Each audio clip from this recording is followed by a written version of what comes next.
어, 제가 떠나는 게 아닌데 이게 같이 이렇게 한 4개월 하고 나니까 떠나신다고 하니까 이게 되게 이 자리에 올라오는 것 자체가 굉장히 떨리네요. 예, 늘 올라오던 자리인데도 불구하고 굉장히 떨립니다. 오늘 제2DTS 파송 예배입니다. 아울리치 파송 예배인데요. 이 자리에 나오신 우리 모든 성도님들을 주님의 이름으로 환영하고 축복합니다. 아멘. 이 시간 우리 앞뒤 좌우 우리 바라보시면서 우리 대표 인사죠. 우리 이렇게 인사하겠습니다. 사랑하고 축복합니다. 우리 이렇게 인사할까요? 네, 사랑하고 축복합니다. 활짝 웃으시면서 우리 사랑하고 축복합니다. 네, 사랑하고 축복합니다. 네, 얼굴들 보니까 진짜 사랑하는 마음으로 우리 축복하시는 것 같습니다. 너무 좋습니다. 오늘 너무 설레는 날이에요. 그렇죠? 네, 떠나는 분들에게는요 어떻게 진행될지 모르는 그 앞날에 대한 설렘이 있고요. 네, 벌써 자매님 막 이렇게 얼굴을 네, 우리 보내는 우리들에게는요 우리 이들이 보고 듣고 누리게 될 하나님의 깊은 사랑의 소식을 기대하는 마음으로 기다리게 되기 때문에 설레이는 것 같습니다. 설레시죠? 여기 우리 떠나시는 분들만 설레이시는군요. 네. 이 설레임이 있는 오늘 짧은 시간, 이 시간을 통해서 설레임 가운데 우리가 가져야 하는 신앙인의 그 자세에 대해서 잠깐 이야기를 나누려고 합니다.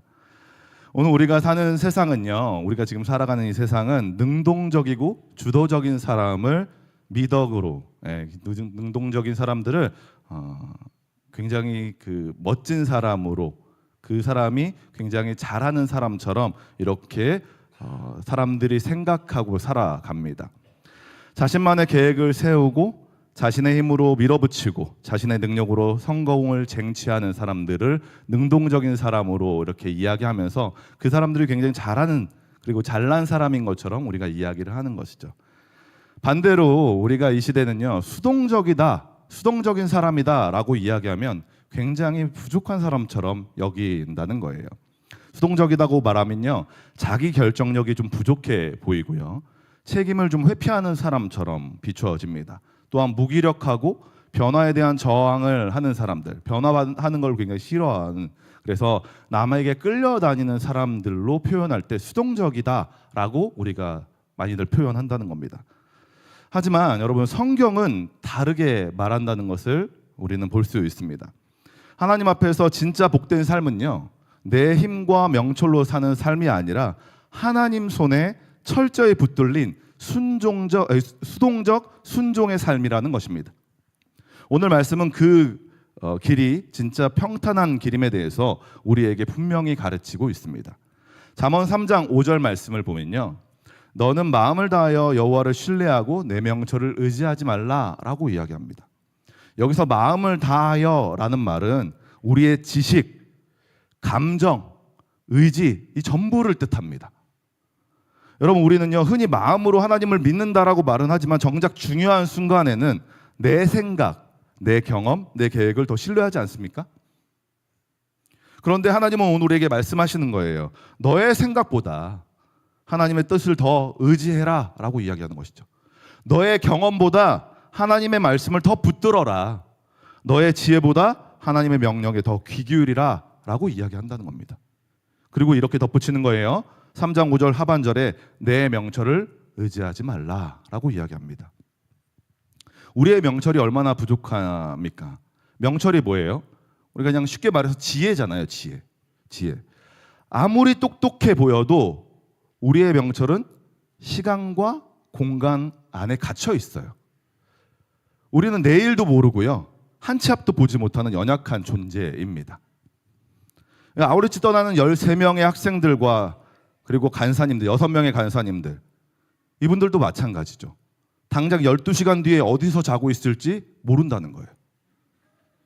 차에서 자고 있을지 아니면 어느 교회가 이제 선택이 돼가지고 거기서 깨끗이 씻고 편안하게 잠을 자고 있을지 그건 좀 불가능해 보이는데 그거 죄송해요.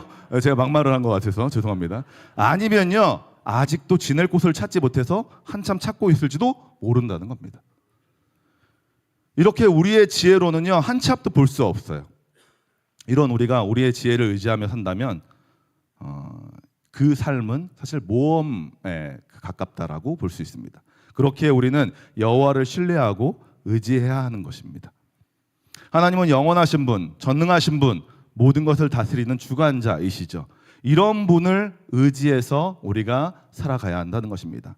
그리고 이어서 6절을 보면 이렇게 이야기합니다. 너는 범사에 그를 인정하라. 그리하면 내 길을 지도하시리라. 범사에 하나님을 인정하라는 것은요, 하나님이 우리의 왕 되시고 주인 되심을 모든 삶의 자리에서 고백하라는 것입니다. 기쁠 때도, 슬플 때도, 일이 잘 풀리지 않을 때도, 막힐 때도, 작은 일에도 큰 일에도 하나님을 주권자로 인정하라는 겁니다. 아우리치 갔는데 주방 담당하는 분이 내가 원하는 걸 안 해줘요. 음식을 준비를 안 해줘. 내가 그렇게 먹고 싶다고 하는데 그걸 못 먹어. 썸을 담당하는 사람이요, 꼭 내가 부끄러운 장소에서만 그렇게 썸을 하자고 이야기해. 그런 상황에도 하나님께서 하신 일이라고 믿고 하나님을 주권자로 인정하며 믿고 따라가야 하는 것입니다.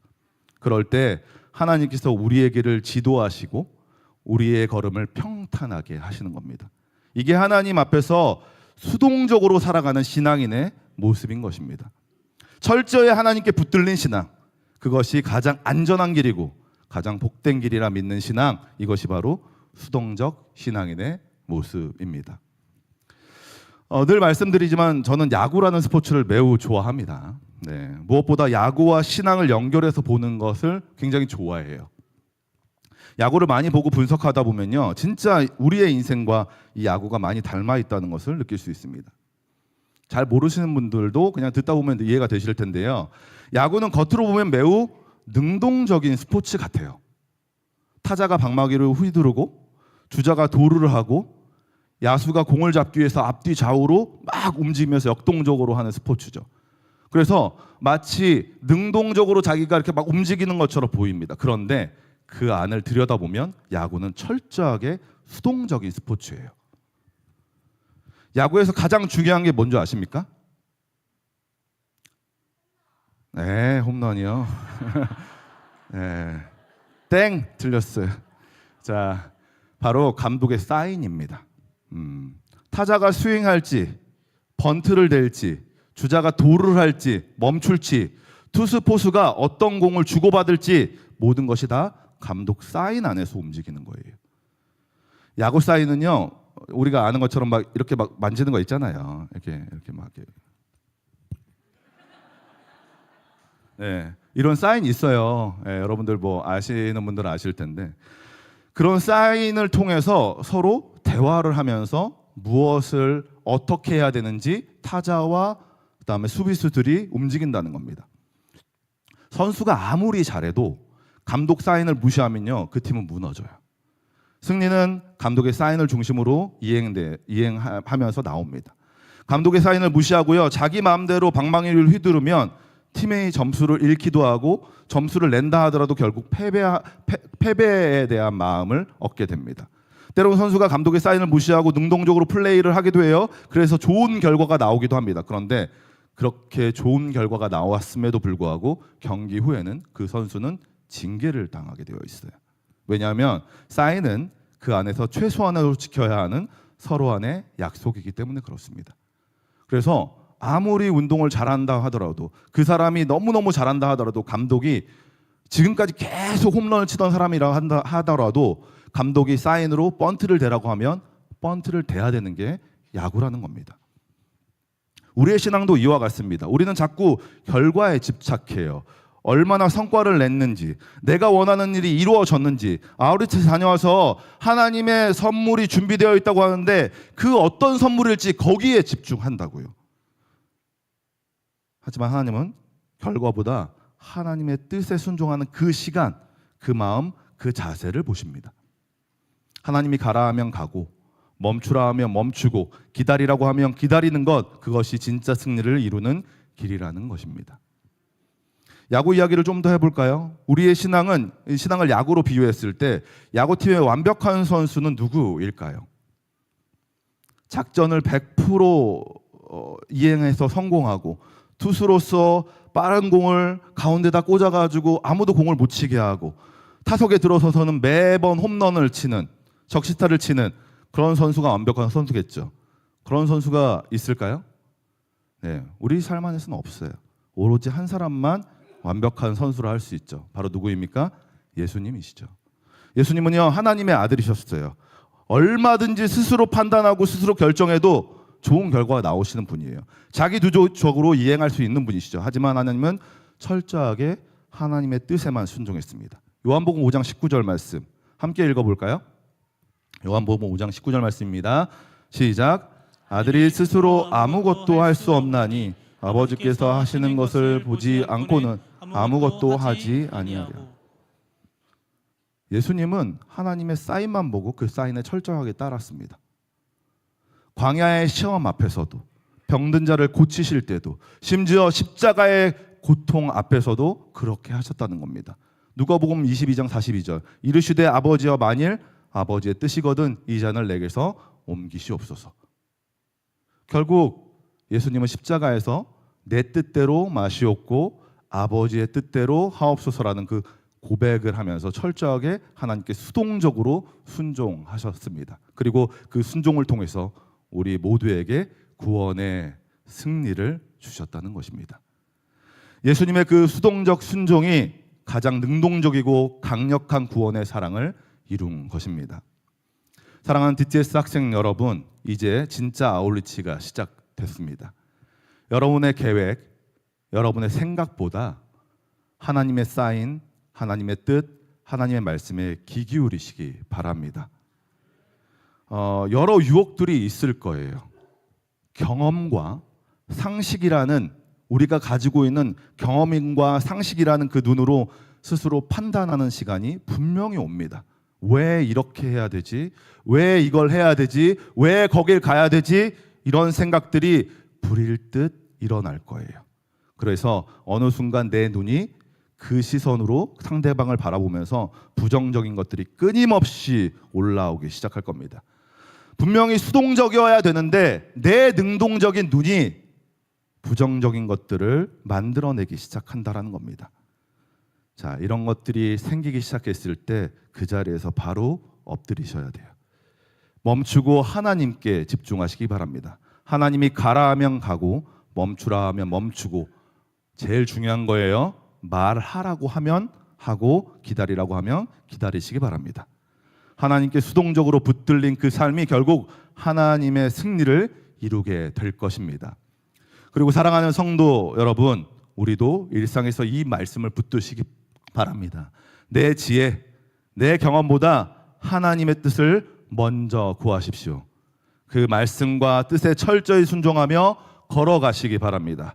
그 수동적 순종을 통해서 우리는 가정과 교회와 일터와 세상 속에서 능동적으로 하나님의 사랑을 전하는 사람이 될 것입니다. 예수는 철저히 하나님의 사인을 따라 행동하셨고 그 수동적 순종을 통해 온 세상의 능동적인 구원의 역사를 이루셨던 것처럼 우리도 그 예수님을 따라 하나님께 붙들린 자로 살고 세상에서 하나님의 사랑과 복음을 담대히 전하는 모두가 되시길 주님의 이름으로 소망합니다. 철저히 하나님께 붙들리고 그 붙들림 속에서 하나님의 사랑을 능동적으로 세상에 드러내는 삶, 그것이 오늘 우리가 걸어가야 할 주님이 가르쳐 주신 확실한 길입니다. 우리 모두가 이 길을 걸어가며 하나님의 승리와 구원의 이야기를 세상에 증거하시는 사랑하는 우리 성남제일교회 모든 성도님들, 그리고 13명의 학생과 아울리시를 떠나는 6명의 간사님이 되시길 주님의 이름으로 축원합니다.